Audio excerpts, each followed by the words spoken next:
이스라엘을 구원할 자로 모세를 택하신 하나님은 그에게 말씀합니다. 나는 네 조상의 하나님이니 곧 아브라함의 하나님이요 이삭의 하나님이요 야곱의 하나님이다. 성경에 아브라함의 하나님이라는 말은 모두 23번 나옵니다. 또 이삭의 하나님이라는 말은 4번 나와요. 야곱의 하나님이라는 말은 모두 15번 나옵니다. 그러면 이렇게 아브라함의 하나님, 이삭의 하나님, 야곱의 하나님이라는 말을 이렇게 많이 사용하는 이유는 뭔가? 아브라함의 하나님, 이삭의 하나님, 야곱의 하나님이라는 말은 한마디로 언약의 하나님이라는 말입니다.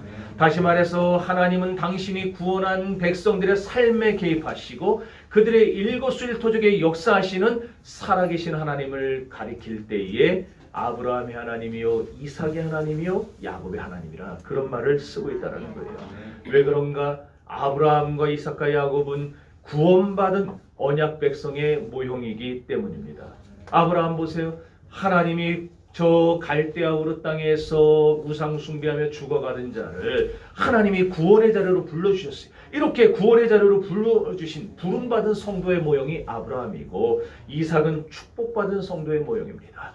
하나님 앞에 순종했더니 하나님 앞에 말씀대로 살았더니 주님이 그의 삶을 이렇게 평탄하게 하시더라. 그 모형이. 야곱은 뭐냐? 환난과 고통을 이겨내고 승리한 성도의 모형입니다. 오늘날 여러분들이 세상에서 어려움 당하고 문제 당하고 괴로울 때에 그러나 야곱처럼 우리가 하나님을 나의 하나님으로 모실 때 하나님은 그 성도에게 역사하셔서 모든 어려움과 환난과 시기 모든 고통을 이겨내게 하시고 결국은 승리하게 하신다는 것을 보여주기 위해 오늘 성경에 이렇게 아브라함의 하나님이요 이삭의 하나님이요 야곱의 하나님이라는 말을 쓰고 있다는 것이. 이 중에서도 오늘 우리가 지난주부터 살펴보는 야곱의 인생은 온갖 영역이 교차하는 파노라마와 같은 인생이었습니다. 일찍이 아버지 이삭의 밑에서 둘째 아들로 태어났어요. 형의 장자의 축복권을 팥죽 한 그릇에 샀어요. 별미 한 그릇으로 아버지의 축복을 또 가로챘어요. 그리고 그 일로 인해서 자기를 죽이려는 형 에서를 피해서 저 밧단아람에 사는 외삼촌 라반의 집으로 야반도주를 하게 되었습니다. 천신만고 끝에 20년 만에 밧단아람 최고의 거부가 되었지만은 그래가지고 어느 날 고향 땅으로 돌아가야 되겠다. 내 아버지에게로 돌아가야 되겠다. 마음을 먹고 꿈에 그리던 고향에 돌아와 아버지를 만나게 됩니다. 세월이 흐른 후에 가나안에 큰 지진이 찾아왔을 때에 하나님은 야곱을 애굽으로 내려보내서 거기서 또 17년을 살게 하세요. 그리고는 그의 나이 147세에 이 세상의 삶을 마감하고 하늘나라로 데려가셨습니다. 오늘 본문은 이런 야곱의 일생을 통해서 그에게 찾아온 고난의 파노라마를 통해서 오늘을 사랑하는 성도들에게 크나큰 교훈 하나를 주고 있습니다. 그 교훈이 뭔가? 그릇된 삶에는 반드시 그에 상응하는 대가가 따라온다는 것입니다. 그럼 그릇된 삶은 뭐냐? 그것은 우리 인간의 수단과 방법대로 살아가려고 하는 인본주의적 삶을 말하는 거예요. 이런 인본주의적 삶, 세속적인 삶, 이런 방법에 대해서 바울사도는 일찍이 로마서 14장 23절에서 우리에게 경고합니다. 믿음으로 따라하지 아니하는 모든 것이 죄니라. 여러분 그렇습니다. 인본주의적인 삶은 뭐냐? 한마디로 내가 믿음으로 살지 않는 걸 말하는 거예요. 예수는 믿어도 생활은 인본적이에요. 예수는 믿어도 생활은 세상적으로 살아가요. 그래서 예수 십자가로 보혈을 받았음에도 그 십자가 보혈의 의미와 구속의 은혜를 생각하지 아니하고 날마다 자기 생각대로 자기 마음대로 자기의 뜻하는 바대로 살아가는 것, 이것이 오늘 우리가 이 세상을 살아가는 인본주의적인 삶의 모습이라는 것입니다. 오늘 구원받은 성도는 성경에 이른 대로 믿음으로 살아야 합니다. 왜냐하면 야고보 사도가 야고보서 2장 22절에서 말했어요. 믿음은 행함과 함께 일하고 행함으로 믿음이 온전케 되기 때문이라. 우리의 믿음은 행함을 통해서 증명이 되는 거예요. 여러분들이 믿는다 그러면 그 믿음이 어디 나가서 세상에 나가서 직장에 가서 사업장에 가서 여러분 가정에 가서 그 믿음이 보여져야 여러분 세상 사람들은 그걸 보고 믿음을 알고 하나님을 깨달아 알게 되는 거예요. 아브라함 보세요. 아브라함이 하나님께 이제야 내가 너의 믿음을 알았노라. 그 말을 언제 들었는가? 아들 이삭을 번제로 바쳐 드리려는 모리아산 정상에서 받았어요. 그가 칼을 들어 아들을 찌르려고 할 때 그제야 하나님이 다급하게 나타나셔서 아브라함아 됐다 그만둬라 됐다. 내가 이제야 내가 나를 경외하는 줄을 알겠다. 분명 야곱에게는 믿음이 있었어요. 또 그에 상응하는 신앙의 고백도 있었습니다. 그와 함께 야곱은 근면한 삶을 살아서 대단히 부지런한 사람이었어요. 그런데 문제는 야곱의 삶이 잘못된 그릇된 삶이었다는 데 문제가 있었다는 거예요. 믿음도 좋아요. 신앙의 고백도 있어요. 근면해요. 성실해요. 열심히 살아요. 다 좋아요. 그러나 그 외에 못지않게 중요한 게 뭐냐? 아니, 그보다 더 중요한 게 뭐냐? 하나님을 믿는 성도는 바르고 옳게 살아야 한다는 겁니다. 그러기에 바울 사도가 믿음으로 따라하지 않은 모든 것이 죄라 말한 거예요. 야곱의 삶은 이런 점에서 책망받아 마땅한 삶이었습니다. 이미 말씀드린 대로 그에게는 하나님을 믿는 믿음도 있었고 뜨거운 신앙의 고백도 있어요. 근면하고 성실하게 살았어요. 열심히 살았어요. 하지만 자기의 유익을 위해서라면 수단과 방법을 가리지를 않았어요. 부도덕한 방법, 비양심적인 잘못된 삶의 태도 마다하지 않았어요. 결국 이런 잘못된 삶의 태도가 야곱을 돌이킬 수 없는 궁지로 몰아넣고야 말았습니다. 태어날 때부터 한번 보세요. 태어날 때부터 야곱은 성취욕이 대단했어요. 형의 발뒤꿈치를 잡고 태어났어요. 원하는 것을 얻기 위해서라면 수단과 방법을 가리지 않았어요. 언제나 축복에 목말랐어요. 계속 머릿속에 복 받아야지. 그게 야곱의 머릿속에서 떠나지를 않았어요. 그래서 축복을 받으려다 보니까 형의 장자의 명분을 뺏지 않고는 도저히 안 되겠다. 그래서 팥죽함으로써 형을 속였어요. 눈먼 아버지를 속였어요. 형에게 돌아갈 정당한 축복권을 그가 가로챘어요.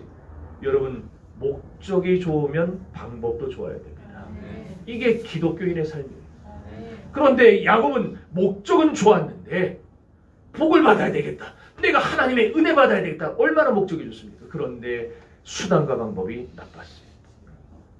자기가 원하는 걸 달성하기 위해서 그는 수단 방법을 인본주의적인 그런 삶에 의지를 했어요.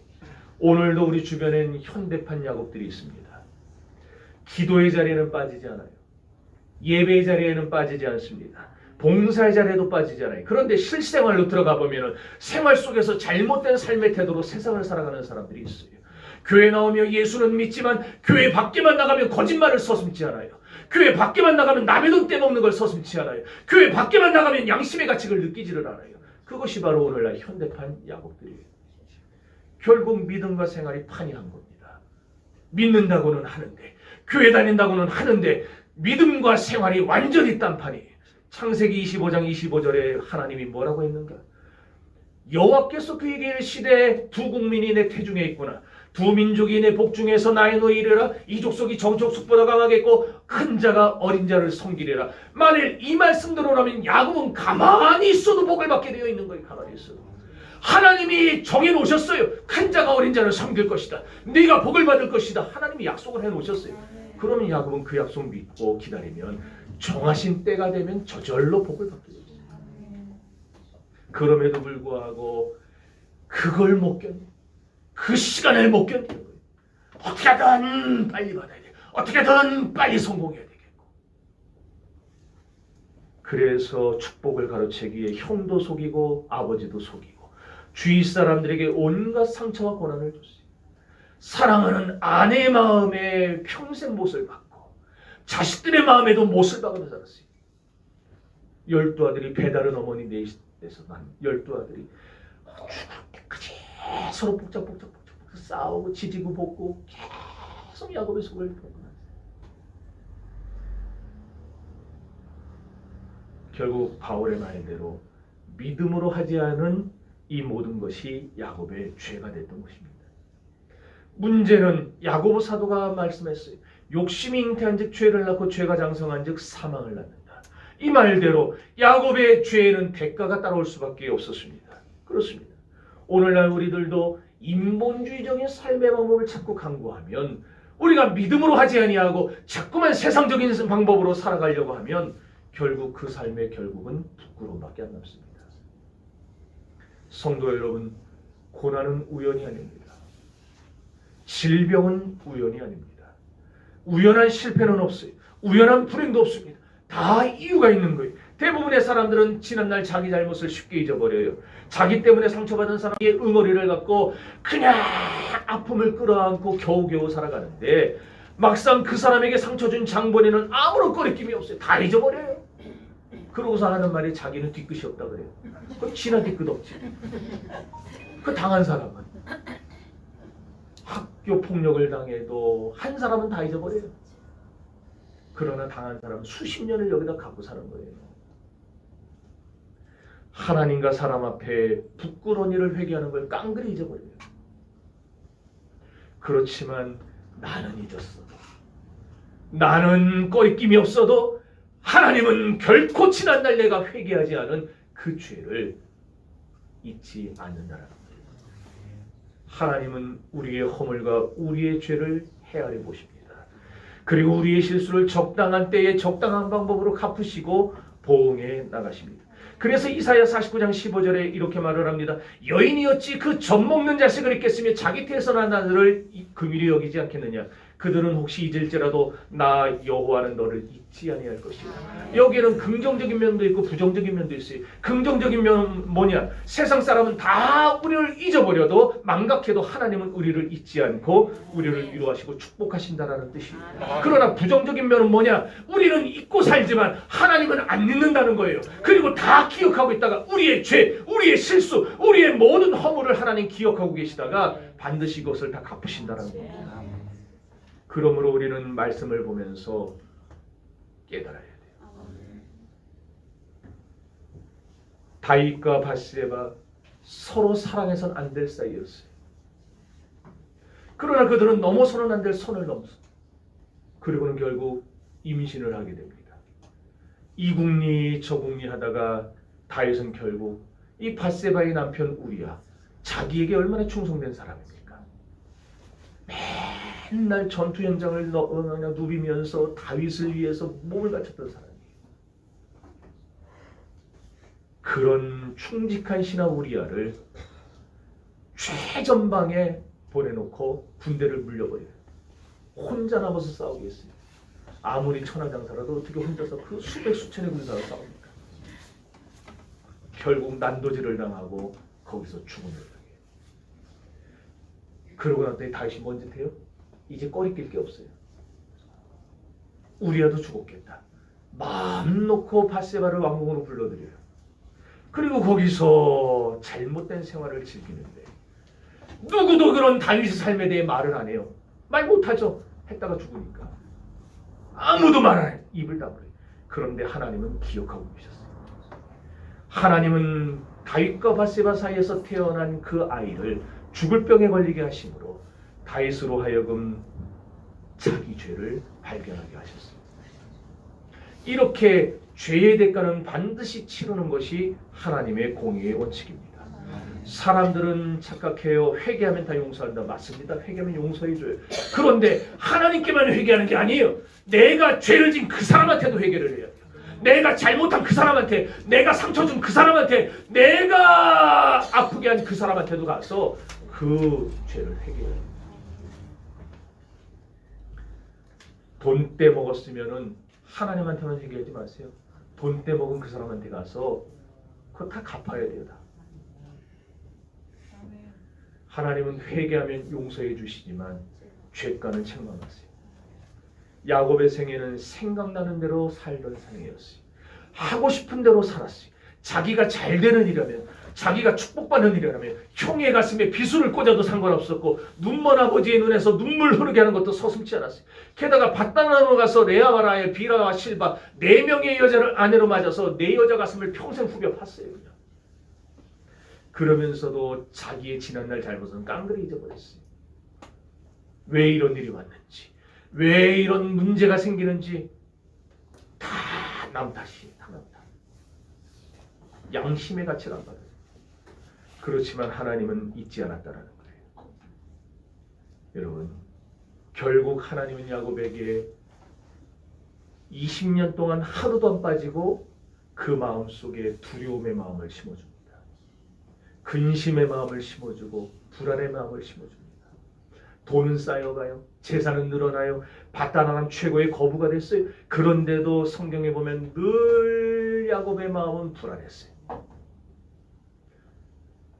외삼촌 라반이 나를 어느 날 밤 들어와서 죽이지 않을까.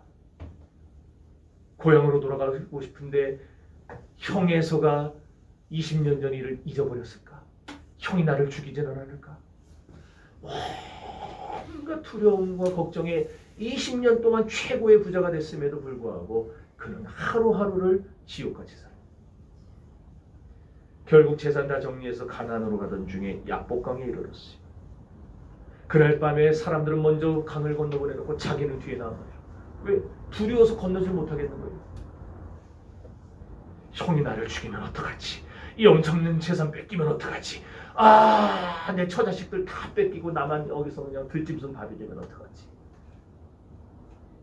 하나님은 야곱의 마음에 그렇게 두려움을 심어줬어요. 그리고서는 그의 지난날의 죄를 책망하십니다. 그럼에도 불구하고 그가 회개하지 않으니까 저질렀던 윤리적인 범죄에 대해서도 하나님은 징계를 하십니다. 맏아들 르우벤과 첫 비라 사이에 간통하는 문제가 생겨나요. 딸 디나가 세겜성 주장 하몰의 아들에게 강간을 당한 것 같아요. 둘째 아들 시몬과 셋째 아들 레위가 세겜성 남자들을 다 죽이고는 살인자가 되어 쫓겨다니게 만들어요. 야곱의 12아들 사이에 날마다 갈등과 시기와 질투가 평안한 날이 없었고 그런 가운데 사랑하는 아들 요셉마저 실종되는 일이 벌어지게 됩니다. 한마디로 야곱의 집안은 콩가루 집안이 되고 만 거예요. 사무엘하 7장 14절 보면은 나는 그에게 아버지가 되고 그는 나에게 아들이 되리니 그가 만일 죄를 범하면 내가 사람의 매와 인생 채찍으로 그를 징계하려니와 그랬어요. 사람의 매, 사람 통해서 날 때리신다는 거예요. 내게 고통 준다는 거예요. 여러분 괴롭게 하는 사람 왜 그 옆에 놔두셨는가? 여러분 범죄하지 말라고 깨달으라고 하나님과의 관계 회복하라고 그 자리에다 놔두신 거예요. 또 인생 채찍, 질병의 채찍으로 또 실패의 채찍으로 불행의 채찍으로 나를 하나님이 징계하신다는 말이에요. 실제로 야곱을 보면은 형을 피하고 아버지의 가슴에 대못을 받고 도망을 쳤다가 밧단아람에 가서 평생 만나지 말아야 될 사람을 만나요. 누구 만납니까? 라반 만나요. 라반. 손수로는 외삼촌이 가까워요. 그런데 그 외삼촌이 평생 원수예요. 평생 원수. 20년 동안 10년을 연봉을 떼어먹었어요. 그냥 염전 노예처럼 부려만 먹는 거예요.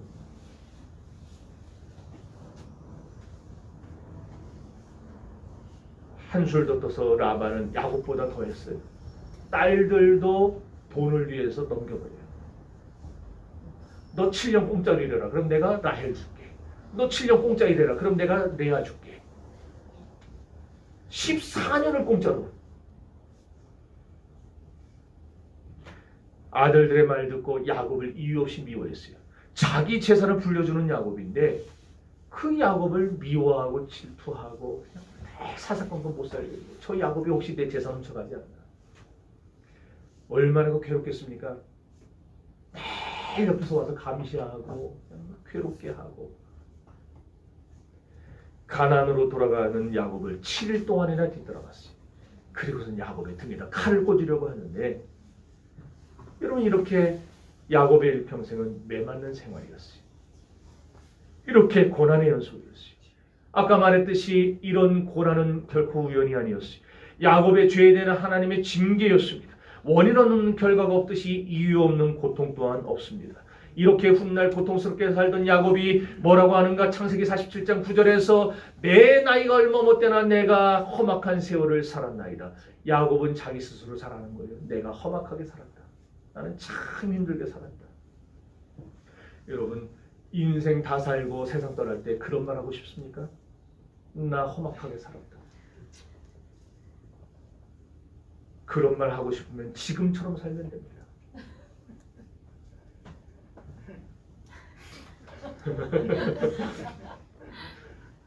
여러분 하나님 앞에 설 때에 야곱은요 언제 어느새 무슨 일이 생길지 정하지 못했어요. 남에게 아픔을 준 만큼 아픔 당했어요. 악의 씨를 뿌린 만큼 악의 열매를 거뒀어요. 오늘 이렇게 그냥 매맞는 얘기를 하니까 그냥 아무도 지금 아멘을 안 하고 그냥 심각하게 쳐다보는데 하나님이 이런 말씀도 주시고 저런 말씀도 주시고 그걸 받아들이는 믿음이 돼요. 아멘.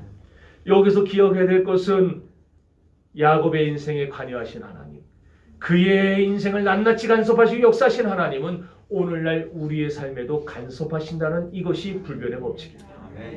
그 하나님은 야곱에게 하셨듯이 우리의 죄는 미워하여 징계하시지만 우리는 불쌍히 여겨서 사랑하시고 용서하시는 분입니다. 이제 아멘이 나오네요.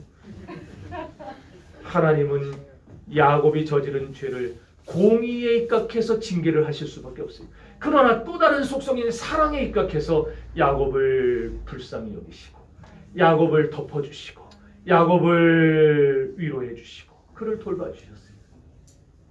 로마서 9장 13절에서 바울은 기록된 바 내가 야곱은 사랑하고 에서는 미워하였다 함과 같으니라. 바울이 그랬어요.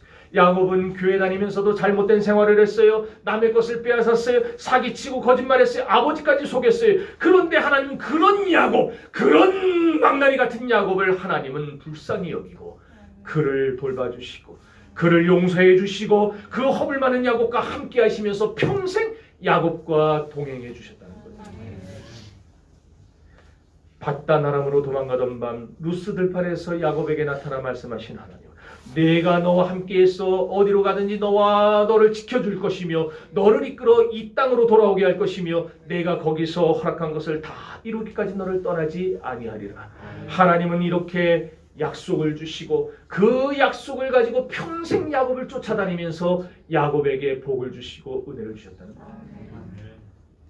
따라합시다. 내가 너와 함께 있어 너를 지키며 너를 이끌며 너를 떠나지 않으리라. 히브리 문법에는 비슷한 말을 이렇게 연거푸 사용하는 경우가 있는데 이건 대단히 강조하는 경우입니다. 그러니까 하나님의 강조를 하는데 뭘 강조하느냐? 야곱을 절대 안 떠나겠다. 오늘 하나님이 그런 하나님이에요. 여러분이 실수하고 죄짓고 나쁜 짓을 하면 하나님은 징계하실 수밖에 없어요. 공의 때문에. 그런데 징계하시는 한편으로는 우리를 회개하면 용서하시고 덮어주시고 받아주시고 다시 회복시켜주시고 일으켜주신다는 거예요. 이런 하나님의 사랑, 이런 하나님의 은혜, 이 얼마나 큰 사랑입니까? 이것을 여러분들 잊지 마시기를 바라요. 여러분, 이런 하나님의 손길을 가르쳐 우리가 뭐라 부르는가? 은혜라고 부르는 겁니다. 세상으로 나간 사람도 하나님은 사랑하기 때문에 끄집어다가 이쪽으로 오시죠. 무너진 사업도 하나님이 잡아가지고 이렇게 세워주세요. 세상에서 질병으로 고통당하는 사람도 하나님이 그 질병에서 건져내 주세요. 이것이 하나님의 은혜요, 하나님의 사랑입니다. 그런 사랑을 하나님은 지금도 오늘도 우리를 붙잡아 주시고 우리 정신뼈를 붙잡아 주시고 있는 거예요. 그래서 오늘 우리가 지금까지 살아갈 수 있는 것입니다. 이렇게 하나님은 자기 백성들의 삶에 일거수일투족을 관여하시고 개입하세요. 넘어진 사람을 일으켜주시고 망한 사람을 세워주시고 병든 사람을 회복시켜주세요. 따져보면 야곱 얼마나 나쁜 인간입니까? 언약의 백성이라는 사람이 얼마나 나쁜 짓 많이 합니까? 그런데 하나님은 다 따지지를 않아요. 그가 회개하니까. 회개 안 할 때는 그렇게 책망하고 징계를 했지만 회개하니까 하나님이 싹 다 덮어버렸어요. 그럼 오늘 여러분 하나님 앞에 회개하시기 바랍니다. 잘못한 거 있으면 하나님과의 관계에 막힌 게 있으면 여러분 회개하세요. 그럼 하나님은 다 덮으실 거예요. 덮는 것만으로 끝나지 않고 야곱에게 하셨듯이 복을 채워주실 것입니다. 이걸 뭐 우리가 잘나서 복 받는 게 아니에요. 여러분 착각하지 마세요. 내가 잘나서 복 받는 거 아니에요. 내가 잘나서 회사가 잘 되고 직장이 잘 되고 사업 잘 되는 게 아니에요. 우리가 완전해서 살아가는 게 아닙니다. 사람들은 자기 잘못을 몰라요. 뭐라고 하냐? 나는 저 사람처럼 술도 안 먹고, 난 저 사람처럼 나쁜 짓도 안 하고, 난 저 사람처럼 노름도 안 하고, 난 저 사람처럼 바람도 안 피고, 나는 저 사람처럼 맨날 저 사람하고만 비교해서 살아먹어. 왜 여기 있는 사람하고는 비교를 안 하고? 맨날 저 사람. 자기는 안 했다는 거예요. 근데 하나님이 제일 골치 아파하는 인간이 그런 인간이에요. 네? 왜? 차라리 나는 술 퍼먹고 나는 죄 적서 나쁜 짓 해서 나는 교회 못 나가겠습니다. 그 사람이 훨씬 나아요. 왜? 자기가 나쁜 놈이라는 걸 알아요. 내가 죄인이라는 걸 알아요. 그래서 염치 없어서 못 나와요. 그런데 나는 저 사람처럼 저러질 않았다고 하는 사람들은 자기가 나쁜 걸 몰라요. 자기가 지금 죽을 병에 걸린 사실을 인정을 안 해요. 내가 뭘 잘못했는데. 자기가 의로운 줄 아는 거예요. 웃기는 거지. 아까 찬양했잖아요. 있는 모습 그대로. 있는 모습 그대로 나와야지. 이런 사람들은 자꾸 하나님 앞에 고개 쳐들고 내가 뭘 잘못해, 내가 뭘 잘못했다고 그러면서 하잖아요. 내가 언제 소자에게 물 한 그릇 안 떠준 때가 있습니까? 내가 언제 밥그릇 한 번 대접 안 한 때가 있습니까? 내가 언제 헌금 안 한 때가 있습니까? 마태복음 24장 25장 쭉 나오잖아요. 그랬더니 예수님이 뭐라 그럽니까? 언제 했냐? 난 기억 안 난다. 주님 기억 안 하는 거 지 혼자 하고서는 자기 혼자 다 했다는 거예요. 여러분, 자기의 모습을 인정하시고 자기의 있는 죄 그대로 인정하시고 하나님 앞에 나오세요. 그런 하나님은 야곱도 살려내셨는데 꽃배기로 죄 지은 야곱도 살려내셨는데 맞아요. 그런데 우리를 안 살려내시겠습니까?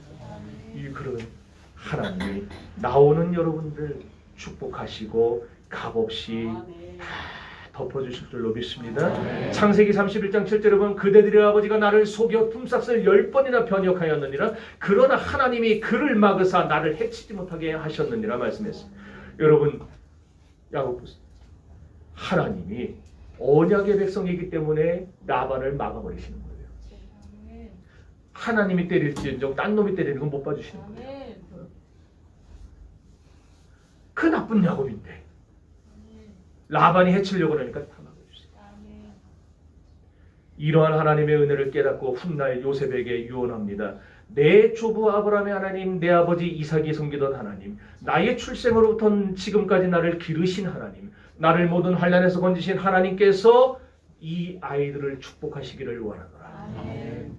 은혜를 받아본 사람만이 은혜의 가치를 아는 거예요. 은혜의 능력을 깨닫는 거예요. 은혜 주심을 감사하게 되어 있습니다. 그리고 받은 은혜를 갚기 위해서 헌신하게 되어 있습니다. 여러분, 하나님의 은혜를 맛보시기 바래요. 깨달으시기 바랍니다. 돈 있다고 연보하는 거 아닙니다. 돈 많아도요, 자기가 잘나서 돈 벌었다 생각하는 사람은요, 그거 못 내요. 아까워서. 딱 자기가 정해놓은 그 틀, 딱 그것만 딱 내고 죽어도 안 내요. 진정한 헌신은 하나님이 내게 은혜를 주셨다. 이걸 깨닫는 순간서부터 시작입니다. 중요한 것은 내가 하나님의 은혜를 깨달으면 하나님은 더 큰 은혜를 부어주신다. 그래서 너희는 여호와의 선하심을 맛보알지어다. 너희는 은혜 위에 은혜를 받을지어다. 그 말이 뭐냐? 하나님의 은혜를 받으면 또 다른 은혜가 내게 오는 거예요. 여러분, 신앙의 세계 연계가 다 그래요. 여러분들이 은사를 체험하면 그걸로 끝나는 게 아니에요. 더 깊은 세계로 하나님이 끌고 들어갔어요. 거기서 또 체험하면 하나님 더 깊은 세계로 들어갔어요. 이렇게 평생 나에게 은혜 주시고 은혜 주시고 은혜 주시고, 그래서 나중엔 내가 큰 은혜를 받. 나중에 야곱이 뭐라 그러느냐? 내가 감당 못할 은혜를 받았습니다.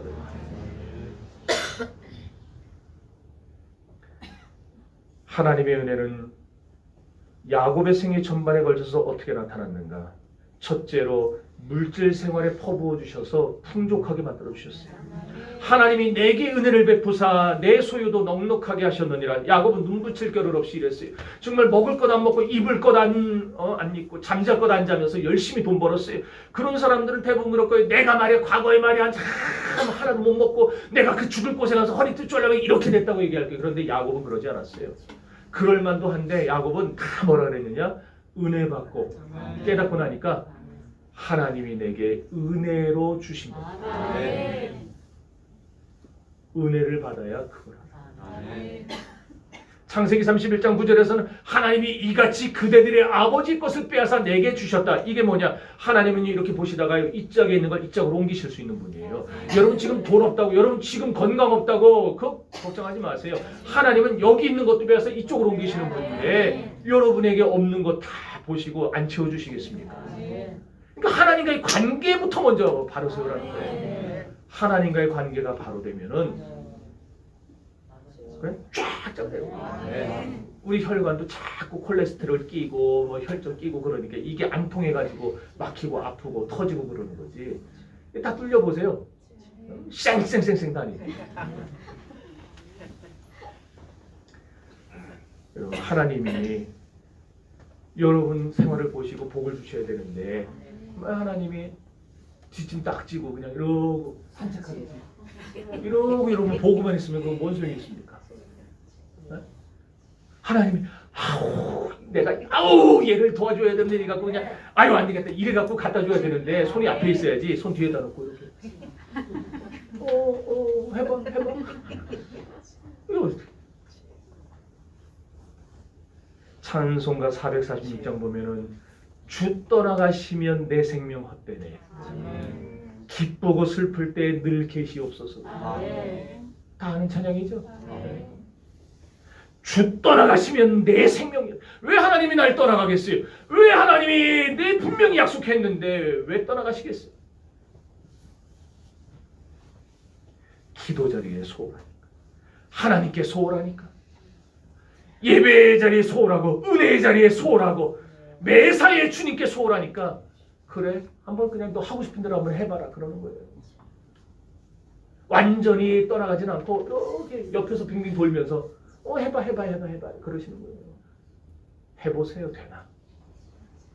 있던 것도 다 까먹고 있던 건강도 다 작살나고 다 떠나요. 여러분, 하나님 은혜 떠나면 나는 아무것도 아닙니다. 목사, 장로, 권사, 집사 그런 거 아무것도 아닙니다.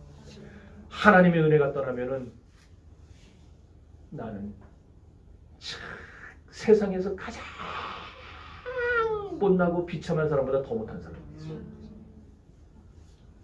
그런데 하나님이 계시면, 하나님이 찾아오시면 내 생활에 하나님이 물질도 부어주시고 건강도 부어주시고 자녀도 부어주시고 나중에 야곱이 그러잖아요. 하나님이 주의 종에게 은혜로 주신 자식입니다. 자식도 하나님이 되게 해주시고.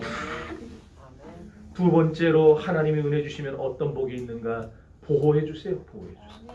따라합시다. 하나님이 그를 막으사 나를 해치지 못하게 하셨느니라. 여러분, 지난주도 말씀드렸지만 하나님이 막으시면은요 누구도 나 못 건드리는 거예요. 안 막아주시니까 개나 소나 다 건드리는 거지. 막아주시면 아무도 못 건드려요. 세 번째로 하나님이 은혜 주시면 변화가 일어납니다. 창세기 32장 28절 하나님의 은혜가 임하니까 야곱이 변하여 뭐가 되느냐? 이스라엘이 될 수 있어요.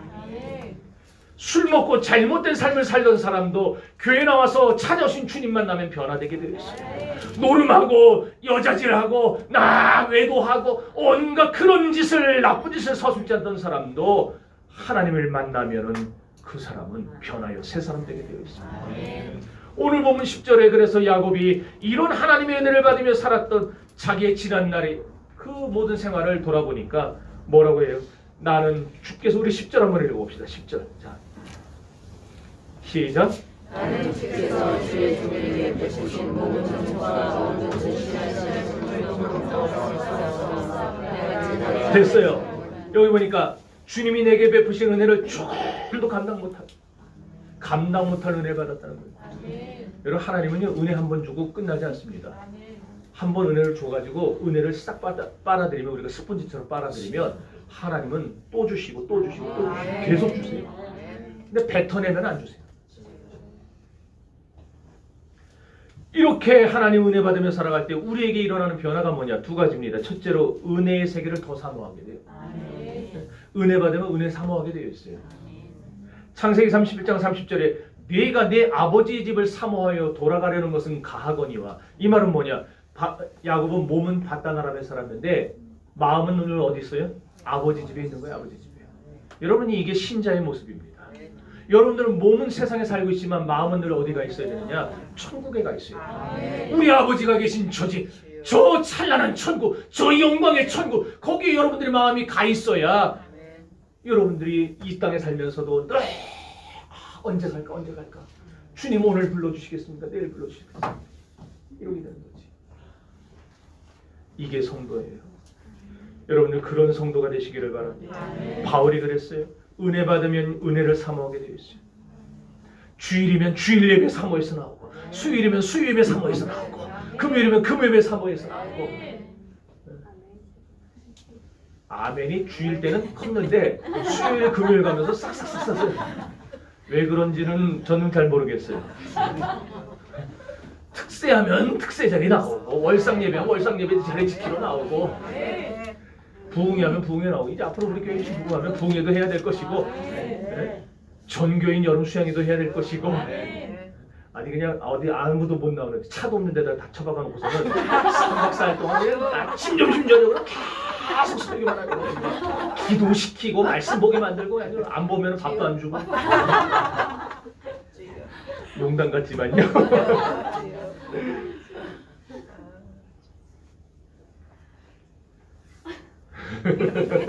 아 이런 거 내가 벌써 까면 안 되는데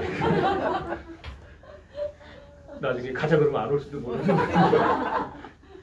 여러분 어쨌든 은혜 받으면 은혜 세계를 사모하게 되어 있어요. 여러분 누가 뭐 강제로 해라 말아 그 말 안 해도 자기가 주님 만난 경험이 나오면 누가 말해도 나와요. 두 번째 변화는 하나님의 절대적인 주권을 믿게 됩니다. 창세기 30장 2절에 그들을 임신치 못하게 막으시는 이는 하나님이시라. 이 말은 뭐냐? 하나님이 절대적인 주권으로 라헬의 태를 막기도 하시고 열기도 하신다는 사실을 야곱은 믿었다라는 거예요. 여러분 은혜 받으면 이 믿음이 생겨요. 절대적인 주권을 믿어요. 그럼 마귀가 아무리 나를 쓰러뜨리려고 해도 아무리 지금 어려워도 아무리 내 사업이 어렵고 내 직장이 어렵고 내 가정이 어려워도 하나님의 절대 주권이 나를 꽉 붙잡고 있다는 사실을 믿으면요 인생이 달라지게 되어 있어요. 어떻게 달라지느냐? 창세기 35장 9절 한번 찾아서 읽어봅시다. 이거 중요하니까. 35장 9절 이거 나오기 전에 여러분 성경 찾으세요. 찾았으면 읽습니다. 시작. 야곱이 나타나면서 여호와의 하나님이 다시 야곱에게 나타나사 그에게 복을 주시고. 여러분 뭔 말이에요? 은혜 떨어질 만하면 또 나타나서 은혜 주시고 복이 떨어질 만하면 또 나타나서 복을 주시고 여기다가 줄 치세요. 색깔 있는 거 막 칠해놓고 안 잊어버리게 별표 막 그려놓고 그리고 거기다 손가락 얹으세요. 딱 손가락 얹고 따라하세요. 하나님이 다시 나타나 하나님이 다시 나타나 내게 복을 주시고 여러분의 인생이 그렇게 되기를 바랍니다. 은혜가 떨어질 만하면 하나님이 또 나타나서 또 은혜 주시고 복 받은 게 유효기간이 떨어질 것 같으면 또 나타나서 하나님 또 복 주시고 그래서 그냥 여러분이 이 세상 떠날 때까지 계속 은혜 속에서 하나님의 축복 속에서 그렇게 살아갈 수 있는 인생들 되시기를 바랍니다. 여러분 내 환경이 완전하다고 복 받는 게 아니에요. 하나님이 주셔야 받는 겁니다. 하나님이 다시 나타나 내게 복을 주시고 이런 인생이 되시기를 바랍니다. 이 아침에 하나님이 여러분의 가정과 생활에 놀라운 은혜를 베풀어 주시기를 바랍니다. 물질의 복을 주시기 바랍니다. 범사에 보호해 주시길 바랍니다. 여러분의 인생 가운데 변화를 일으켜 주시길 바랍니다. 그래야 날마다도 은혜를 사모하고 날마다 하나님의 절대적인 주권 속에서 시시로 주의 복을 받아 누리는 여러분들이 되시기를 주님의 이름으로 축원합니다. 이제 우리 다 같이 통성으로 기도합시다.